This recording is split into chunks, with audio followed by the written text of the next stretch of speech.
Alright, more clan collection again, this time with Grand Blue, Dimension Police villains, witches, and beast deities. So let's begin! So we start off with Grand Blue with Dragon Undead Ghoul Dragon. Grade 2, 90 power and skills. At Bind Zone, cost counterblast 1, retire one of your rear guards, and then choose up to 6 other normal units from your Bind Zone and shuffle them into the deck. If 4 or more were put, call this to rear guard. Some Grand Blue cards do bind, especially for this card that interacts with his own boss unit. But this skill overall isn't too bad, but for most Grand Blue decks, you're probably not going to even use it. Second skill, Auto Rear Guard. When this card attacks a Vanguard, costs Soul Blast 1, retire one of your other rear guards, choose one of your opponent's rear guards and retire it. Well, you might use it for the second skill because now you got some removal for Grand Blue. But for the first skill, most likely not. To his partner in crime, Witch Doctor of the Dead Sea Necro Bolt. Grade 3, 12k power, protect, and skills.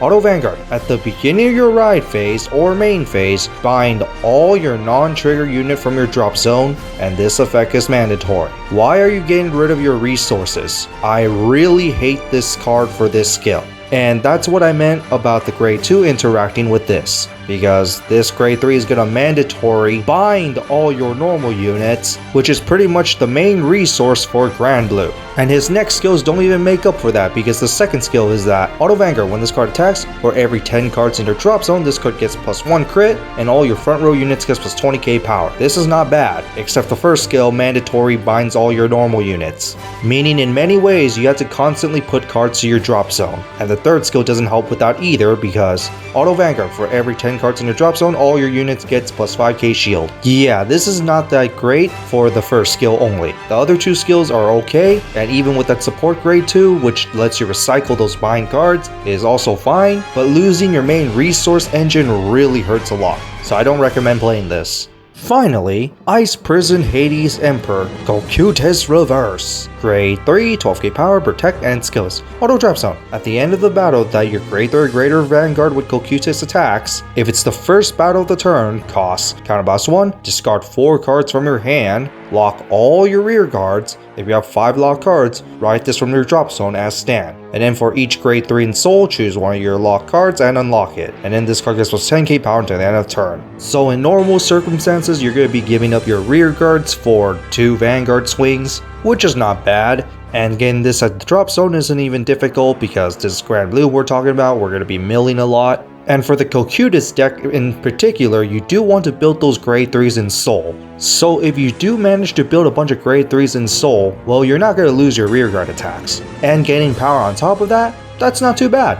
Now that discard 4 cards can be really heavy, but for 2 Vanguard attacks, that could be quite nasty, especially with the amount of pluses that you can get from Grand Blue. But anyway, second skill, Auto Vanguard. When this card attacks, cost retire 3 of your rear guards. For every 10 cards in your drop zone, this card gets +10k power until the end of that battle. The point of this is for 1, to go up against the control matchup. Yes, it doesn't matter if they go to the drop zone or not, but depending on the matchup, you might want to do it. 2, so you can refill your drop zone again and then reuse your drop zone for more resources. And the higher the drop zone count is, the stronger you get. But overall, I'm not going to say this is completely amazing, but this is more of a finisher of anything. And now to the Dimension Police villains, we start off with a motorcycle, Eternity Chaser.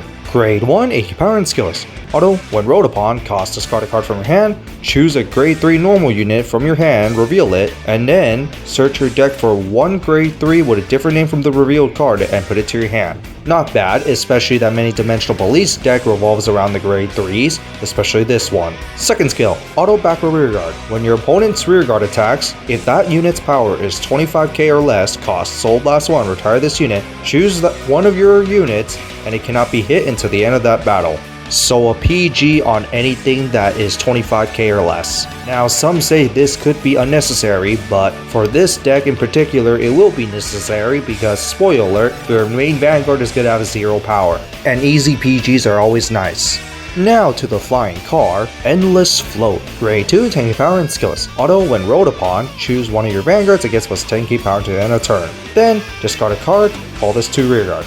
Extra power for your Vanguard is always nice, especially for this deck. Second skill, Auto Rear Guard. When this card attacks, if your grade 3 was placed this turn, this card gives us 5k power until the end of that battle. Then at the end of the battle, cost retire this unit, draw a card. So you use this as a suicide card to get you another draw. Nice. but honestly I'll just keep this as a beater.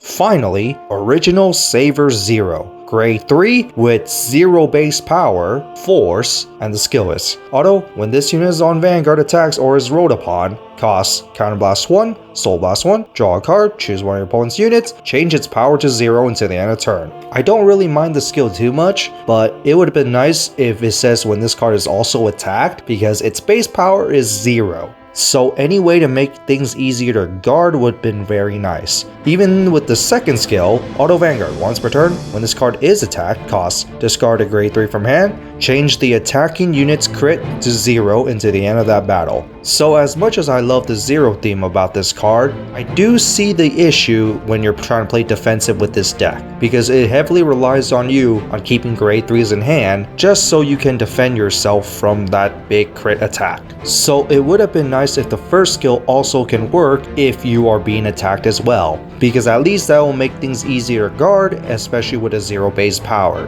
And also, this gets totally fucked over by Cranazel Scissors, because Cranazel negates its auto abilities. But overall, I like the idea of it.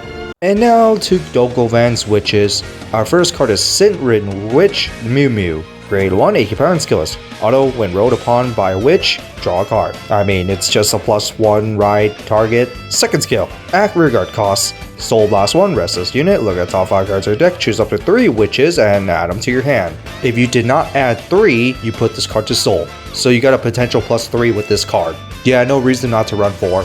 Next, Jade Witch Tit. Grade 2, 90 power and skill list. Auto, when this card is discarded during your turn, if your Vanguard is Witch, costs Soul Blast 1, call this to rearguard. You will be discarding quite a bit in Witches, so negating that minus does help, especially when you're discarding for protect markers, which you will be losing units to attack with, so this actually helps out quite a bit. Second skill, auto, when this card is put on Guardian Circle, choose any number of Sentinels from hand and discard them, and then this card gets plus 20k shielded to the end of the battle for each card discarded. Most of the time you will not discard a bunch of Sentinels for this, but to get over guard restrict, this could actually be nice, especially that you will be adding a bunch of protect markers to your hand. So the second skill is not too likely, but for the first skill, very helpful. Finally, Benitoet Witch Yoyo. Grade 3, 12k power, protect, and skills. Auto Vanguard, front row rear guard. At the end of the battle that your Vanguard Witch attacked, a grade 3 or greater Vanguard, if it's the first battle of the turn, costs Counterblast 1, discard 2 cards from hand, choose a grade 3 Witch from hand, and ride it as stand. So a double Vanguard attack for Witches, of course, especially when they have on-play skills. But anyway, second skill. Auto, when rolled upon, call this to rearguard or get imaginary gift protect. You're going to get the protect marker most of the time, but if you want those extra attacks, that call skill can be very helpful as well. But most of the time you will not use that call skill, because if you want to use Scarlet Witch Coco, you're going to Soul Blast this card because you need a Soul Blast a grade 3. But this is overall a very nice support card. It gives Witches Vanguard Multi Attack, and building up those protect markers on top of it, which is what you want to do because you want more in your hand. And luckily it says the first battle, because if it's not, you have some discard effects that can call itself, giving you multi-attack. So forcing the Vanguard to attack first can actually prevent that big ass multi-attack from happening. But overall, it's a very nice new Witch card. Finally, to the Beast Deities, we start off with Beast Deity Max Beak. Grade 1, 80 power and skills. Auto, when placed on Vanguard rearguard, look at top 3 cards of your deck, choose one grade 2 or greater Beast Deity and add it to your hand. Put the rest at the bottom of the deck in any order. If you put a card to your hand and this card's on rearguard, rest this unit. This is a really good searcher, it's free, so no reason not to run 4. Especially with the amount of Beast Deities you got, you should easily be able to search out a Beast Deity. Next, Beast Deity Brainy Papio. Grade 2, 90 power and skills. Auto, when discarded from hand during your turn, you may call this to rearguard as rest. Well, negating any minuses really help, especially from Ethics Buster. But anyway, second skill, Auto Vanguard Rearguard. When your Vanguard Beast Deity attack hits, cost Counterblast 1, Soul Blast 1, draw a card, choose a grade 2 or less Beast Deity from your hand and call it to rearguard, and then that card gets plus 10k power until the end of turn. And at the end of the turn, return that rearguard to your hand. So basically more attack hit and no hit interaction, because with Ethics Buster, well, your opponent's encouraged to let that hit. And with this card saying do not let it hit, yeah, that's gonna be some weird interaction right there. And I have to say, that's pretty awesome because I really love those interactions, especially the extra attack, yeah. Finally, Deadliest Beast Deity Ethics Buster Reverse. Grade 3, 12k power, excel, and skills. Auto Vanguard, when your rearguard attacks, if this unit is in stand, lock that rearguard. And yes, that card gets locked before the guard step, so unfortunately you won't be able to do that guard interaction. But why do that is because of the second skill. Auto Vanguard, when this card attacks, this unit gets plus 5 key power until the end of the battle, and then at the end of that battle, discard a card from your hand, choose 3 of your locked cards and unlock them, and then retire those units. If you retired 3 for this skill, stand this unit. So basically, it's going to be a multi-attack Vanguard. Overall, it's not a hard condition considering the first skill gives you the lock cards, and if you go up against the Link Joker matchup, well, you'll get that before you even need to play the first skill, so that's not too bad. But it also has a third skill, where Auto Vanguard, when this card attack hits, costs Soul Blast and Ethics Buster, and this card gets Drive +1 until the end of turn. This is here just in case of you riding on top of regular Ethics Buster, because if attack hit, you're going to lose that drive check, but with some of the other cards encouraging to not hit, well, you might not lose it, but it is a little bit gimmicky right there. So overall, Beast Deities in general is a little bit gimmicky because there is the attack hit and not hit, especially those extra attacks. And yes, this can be very deadly depending on the scenario, mostly at the 5 damage scenario, but overall it's very gimmicky, but also very deadly at the same time if everything's done right. So I say, this is pretty awesome. So that's it for these reveals. What do you guys think about the Cocytus reverse, Zero, OTT Witches, along with the Beast Deity reverse? Cocytus reverse a little iffy about, because there's really not much of a great interaction with the lock. It is a multi-attack Vanguard type card, but you have to give up 4 cards to do so. Zero, other than its base power of 0 that could cause some trouble sometimes, I do like the skills. OTT Witches is just great support. As for Ethics Buster reverse, it's a little gimmicky, but if you pull off everything correctly, it would be truly deadly, because multi-attack Vanguard, right? But in that's it for these, and see you all next time.